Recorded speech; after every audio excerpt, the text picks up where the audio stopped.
Detroit Mayor Mike Duggan's State of the City, helping Detroit neighborhoods thrive. And the presidential candidates get ready for Super Tuesday. Stay put. MiWeek from the Detroit Policy Conference starts right now. Did you know Gordon Food Service was started by a 23-year-old entrepreneur as a butter and egg delivery business more than a century ago? In 1948, school teacher Gerard Wendell Hayworth borrowed $10,000 from his parents to start a woodworking operation in his family's garage. It's now Hayworth Incorporated. These are just some of the ways Michigan's pioneers started out as small companies with big ideas. We are the business leaders for Michigan. Funding is also provided by Delta.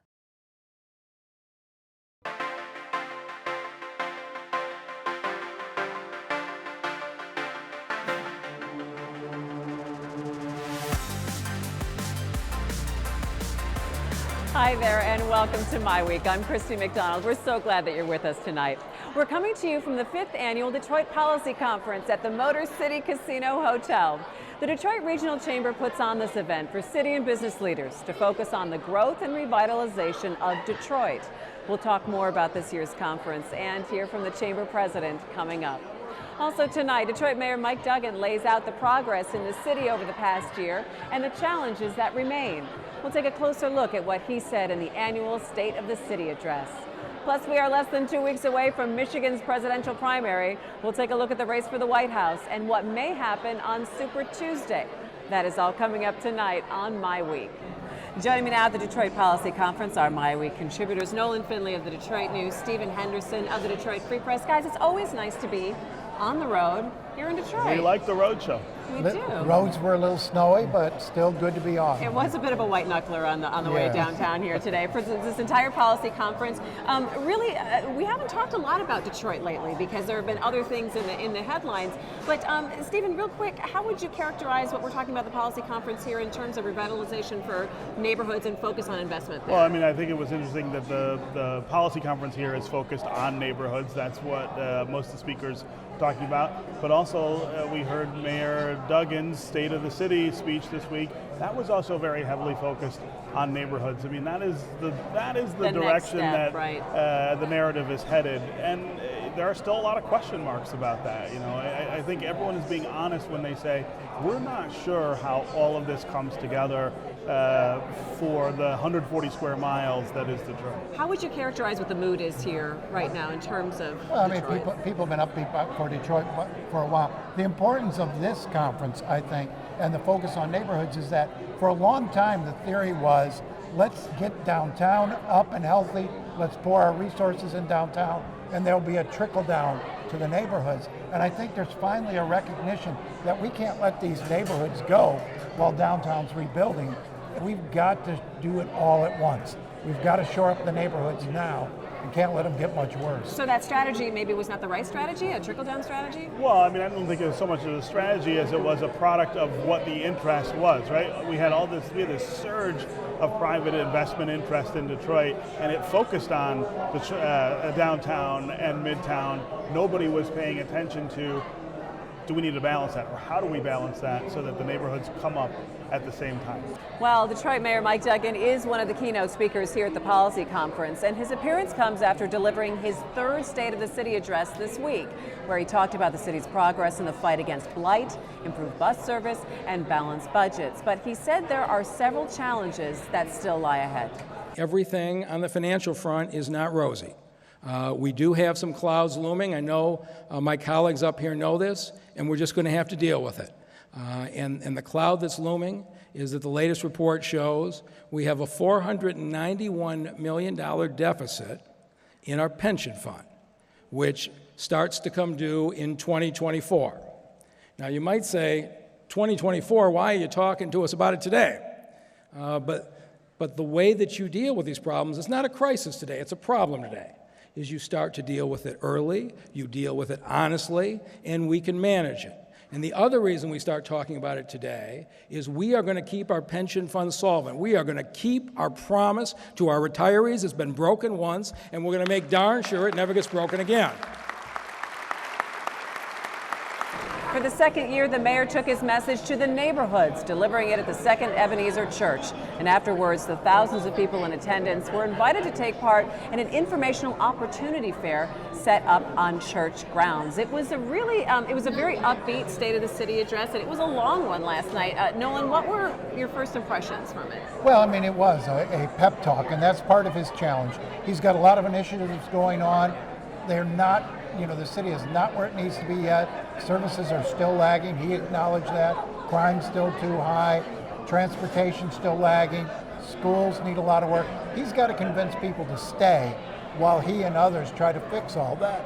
You can't have any more drain of population for the city. It's got to start heading in that other direction. Because that is one of the benchmarks that he said. Yeah. In 5 years, we're going to grow the population of the city, and that's what you can judge my job He on. says that is the only indicator that he Right. wants to be judged on, is whether the population is growing or shrinking. I said to him when he said it, I thought that was almost crazy benchmark to set for himself, given that it's been 6 decades of population slide in the city. I mean, it would be a tremendous pivot to go back in the other direction. He seems to believe that he's already there, that it's not shown up in official census estimates yet, but that we've bottomed out and are headed back in the other direction. He believes they've stabilized the population and they'll grow from here. But to really move in that other direction, you do have to start dealing with some of these intrinsic problems in neighborhoods. I mean, if you want families to move back into the city, you got to deal with schools, you got to deal with crime, you got to deal with insurance rates. People don't want to live here and pay 3 times they do in the suburbs to Well, he insure did their talk cars. about the de-insurance program that's been trying to get off the ground for the last year, and that he's still having trouble getting some kind of buy-in. Yeah, well, from and it. it's a solution, right? It's a fix to one part of the problem. I'm not sure it is a total solution, and that may be part of the problem getting it through the legislature. But also, there's this question of whether offering Detroiters insurance that doesn't include the same medical coverage that everybody else has makes them sort of second-class citizens. Some council members have raised that issue. Some members of the delegation have. I think we're a long way from getting this needs to be a that being statewide done. reform, and I think the legislature wants it to be a statewide Right. reform. I think one of the things is holding de-insurance up is, you've got a group of lawmakers who want this to be a much broader. That everybody statewide. should have You've got a access. very powerful lobby in the medical community that doesn't want to give up these unlimited benefits, but it's an essential piece because right now you've seen these billboards, 1-800, I'll sue your Fannie.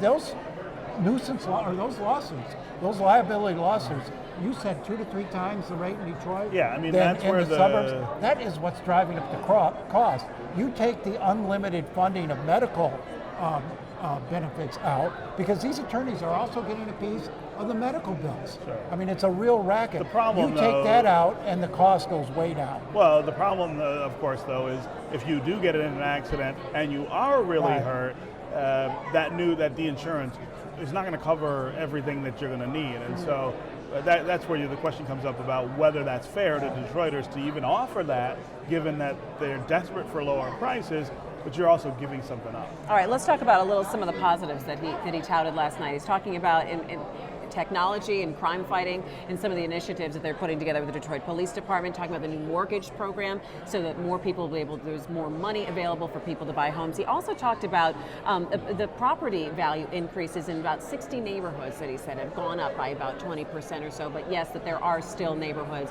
that are lagging behind.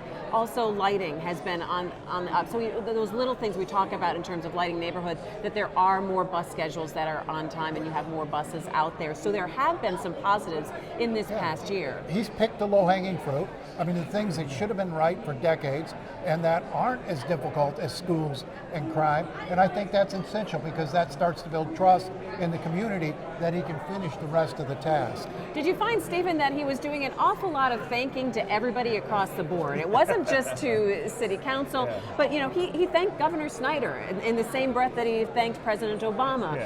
He thanked the congressional delegation up and down the wall, and then he even thanked a Republican who is spearheading the Detroit Public Schools reform bill in the legislature. Well, he's sort of taking the big hug approach to politics right now because number one, some of the things he can claim credit for getting done were cooperative efforts, right? It's not just him and the council that can do it. There's other people who need to be involved, but more importantly, the stuff that's down the road. He badly needs support from the Republican legislature in Lansing to do the school thing first on that list, right? That doesn't happen unless you get cooperation in Lansing, and he needs some things that are not on their list right now. Right, and so, but in terms of schools, he hammered that this has to happen immediately, and I think that there finally has to be some kind of sense of urgency in Lansing, even though we have two plans that are very far apart. Nolan, talk to me about, is anyone any closer to talking about the Detroit Education Commission that the mayor thinks is so key in terms of the control of opening and closing schools? I think that's the wild card, because I think everybody's agreed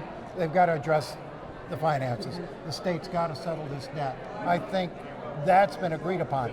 The House wants to tie all sorts of heavy strings onto the money. I think they'll work that out. The Senate doesn't have a Detroit education bill proposal in it. I think it's a key piece. The mayor said it doesn't work without that. It won't work without that. It will not work without I think that's the hardest piece to get through the legislature, because the charter school community is really worried that once the politicians in Detroit have the power to shut them down or keep them from opening, you'll see what's happened in New York City, where de Blasio sort of target schools as soon as he got in but the office. upside is more, the potential is to see something that's happened in Massachusetts or in Maryland, where charters open under known high-quality operators and are held accountable when they don't perform, and that's what we don't have here in Detroit. They got to build in some assurance that it's not going to be thrown to the political winds here. I think it'll be about quality. Right now, whim is the thing that's killing us. I think it'd be about quality under this mayor, but who knows who's going to be the next mayor, and that's what they're worried about. All right, Detroit neighborhoods are the focus of this year's Detroit Policy Conference, which brings together hundreds of business, civic, and government leaders. The conversation is about continuing and expanding the city's momentum following bankruptcy. While downtown and midtown are thriving, how do we make sure the city's neighborhoods are growing as well? Here to talk more about this year's conference is the president and CEO of the Detroit Regional Chamber, Sandy Barua. Sandy, it's always good to see you back here on MiWeek. Thanks for having me, Christy. And congratulations on another successful policy conference. This is our 5th year. It has been a tremendous success to have a conference in Detroit, really focused on Detroit, that is really accessible from a price point standpoint, from a location standpoint. It's been absolutely fabulous for us, and we think it's become one of the must-attend events in our region.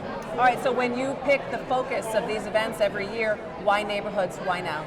So, neighborhoods are incredibly important because while we have seen some great activity in downtown and midtown and other neighborhoods, we're still not world-class in those neighborhoods. Don't get me wrong, we have a long way to go in those neighborhoods. But where the real effort resides is in our historic neighborhoods across the city. And the reason it's important to us as a business organization, and we are a business organization paid for by business to focus on business issues, but the reason we care about the neighborhoods is really twofold. One, we live here too. I mean, these are our neighborhoods, this is where we live, this is where our employees live, so that's important from that respect. But secondly, we are one economic ecosystem. 70% of all of our economy is based on consumer spending. If folks in our neighborhoods or any other place can't afford to spend money on everything from cars to restaurants to haircuts, what does that mean for our economy? And so we want everyone to thrive. Sandy, neighborhoods thrive on small businesses, mom and pop shops, bakers, dry cleaners, etc. How does the chamber, you're used to dealing with much bigger enterprises, how does the chamber nurture and encourage these little mom and pop startups? Nolan, that is the $1,000 question, right? One, what is the right policy prescription for sustainable, long-term sustainable economic growth in our neighborhoods? Because if it were easy, we'd have done already. And as you know well, people criticize, well, why are all the investments going downtown or in midtown? So, well, the answer is really simple, because that's where they can get a return. We need to figure out what that policy prescription is for the neighborhoods. One of the things that we're trying to do is really focus on financial literacy. People who can start a business because they have that entrepreneurial spirit, they have an idea. One of the reasons they can't do that is because they don't understand how money works, they don't understand how credit markets work. And that's why we've partnered with Operation Hope to get Hope Insight Centers, which are financial literacy counseling centers across the city, particularly in our neighborhoods. Yeah, talk about John Hope Bryant with Operation Hope. He's here today talking about this. Talk about how important it is to get that message to kids as well as adults. Absolutely. So when you think about, credit scores are probably one of the least sexy things you can possibly talk about, right? It's just a number. It seems kind of, a not real thing. But think about it. If you raise a credit score, someone's credit score from say 450 to 650, all of a sudden you've taken someone who was not eligible for a loan, who maybe not could even rent an apartment, let alone buy a house, and you now have a consumer who's at 650 or 700 who can get a car loan, who can rent an apartment, who can get a credit card. They are now part of the economy. Think about what that means for an individual. Think about what that means for a family, and if you do that to enough families, think about what it means for a neighborhood. Because then you turn liquor stores into grocery stores, you turn check cashing stores into banks, you turn rent-to-own stores into actual retail stores. That's transformative. But Sandy, how important is it to consolidate these neighborhoods so you have critical masses? Right now we've got a population spread out over a huge footprint in this city. How important is it to bring people into viable neighborhoods? Nolan, it's critically important. The question is, how do you do that?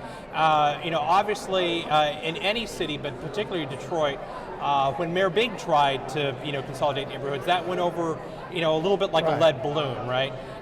So how do you make centers of density where there's attractiveness, where people choose to move because there are services there, there's schools there are small businesses there that can service them, that there's an increased focus on public safety.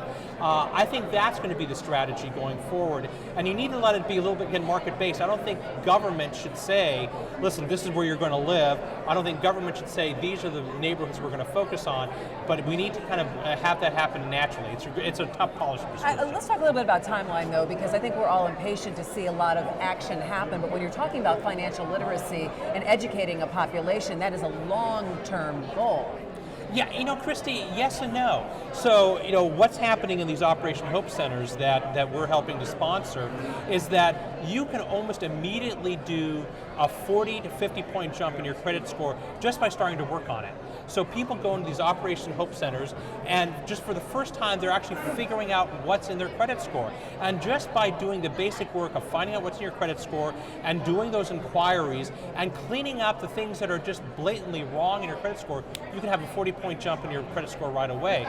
Over time, over 8 months, 6 months, you can move that another 40 or 50 points by paying off certain bills and things like that. But it's all doing it very strategically, so it can be actually a relatively faster process than people give it credit for. Stephen? Talk quickly about the connection between big businesses that are thriving in downtown and midtown and these efforts at financial literacy in neighborhoods.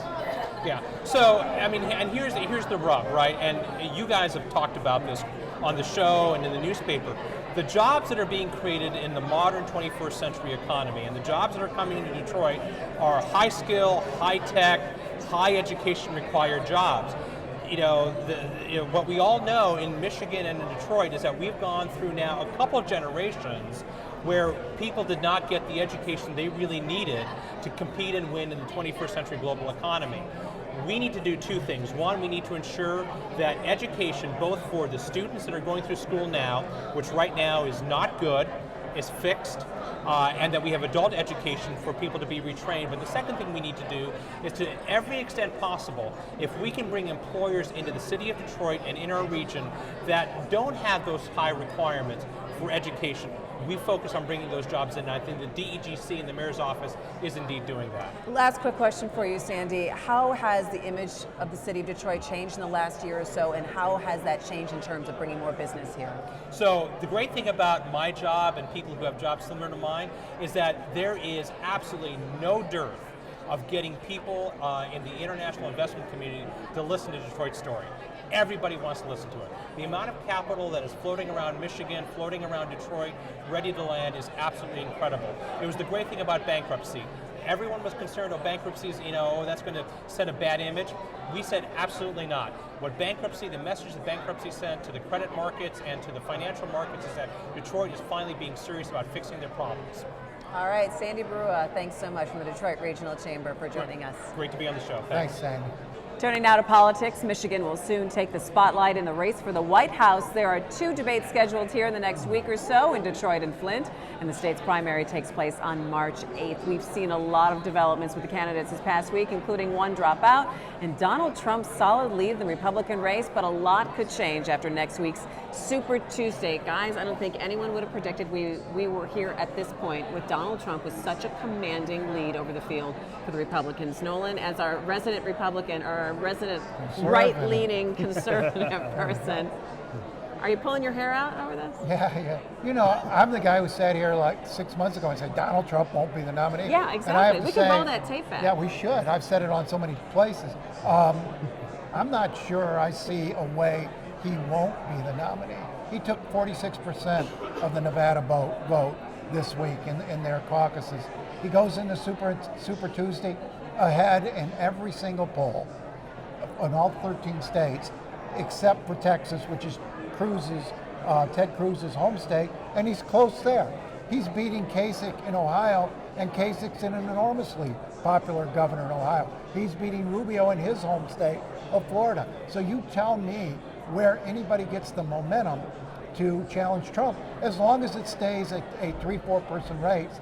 I think even if it goes down to a 2-person race, Trump has the momentum here. He's going to be the nominee. So then let me ask you this. Does that argue, if you're Rubio and Cruz, does that argue to stay in it until the end to try to get to a convention where perhaps you can force some sort of brokering? I think that's their strategy, Steve, but I don't see how it gets to a convention. If he keeps continuing to win if he wins out, every right, state, it because won't we're matter. soon going to winner-take-all states after Michigan. Right. He wins enough of those states. You have to go to the convention. You have to have somebody enough. actually winning states. I heard someone say yesterday that with the Republican Party, silver's the new gold. You know, we keep talking about second place as if it matters, and it soon won't matter at all. I think it's really interesting that we talked so much after Romney lost and the Republicans came out with this report in 20. What do we need to do for 2016 to get certain voting groups out there?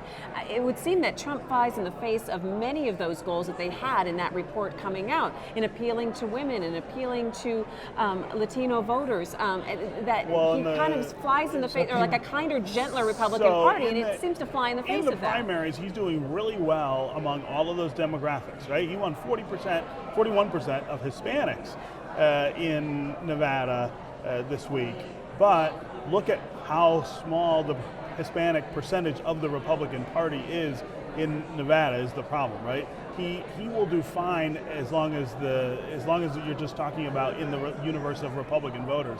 The trouble he will have, I think, will come in the general election, where these groups, young people, women, minority voters, are going to have more reason this time to go with a Democrat than they did 4 years ago. Do you agree with that? You know, I don't know what to think, because we've been wrong about Trump every step of the way. This is true. Everything that we've said that usually this should happen at this point has been thrown out the window. You know, I'll just give you an example. I mean, he's supposed to be sort of anathema to minorities. I'm giving a speech Sunday morning to a Jewish group, and walking out, and you know, people from that group said, yeah, we like Trump, we like, you know, for the same reason everybody else does. An African-American security guard stops me on the way out and says, my wife and I are for Trump. I mean, I don't know what the heck's going on, but I know if you look at the polls, he's within 2 points nationally of Hillary Clinton. Aren't you also getting people who are saying, I'm going to vote for Trump, but don't tell anyone? I mean, people are telling you. You're hearing people that say, I'm going to vote for him. But we know about those kind of whisper campaigns. We know how they play out generally in actual elections when people have to go and cast ballots. I would be very surprised, but we've been surprised all year. Surprised sitting here. I would be very surprised if a Donald Trump as a Republican nominee could contend very well in November. The other problem he may have is mainstream Republicans could start a third-party run for. They won't do that. Well, somebody can't stop. Are you going to stop, Michael? Okay, They wait. won't We do only that have a minute. because We only have a it minute won't left. work. So let me ask you both: what does the field look like when we finally get here to Michigan? Because I think it might be very different than even what we think Kasich will be predicted a out? couple weeks ago. I think if the polls continue to look bad for Kasich in Ohio, he's not going to risk embarrassment there. If he doesn't take any state on Super Tuesday, it's going to be hard for him. There's a lot of pressure now from the establishment Republicans to get him out of the race and coalesce around Rubio. Yeah. All right, well, we're going to have to leave it there. And remember to mark your calendar for our live MiWeek presidential primary show, Monday, March 7th at 7:30 p.m. And that is going to do it for this edition of MiWeek. Thanks so much for joining us. You can always find us at MiWeek.org and on Facebook and on Twitter. I'm Christy McDonald. We'll see you next time on MiWeek. Take care. This was good. This time we cut us out.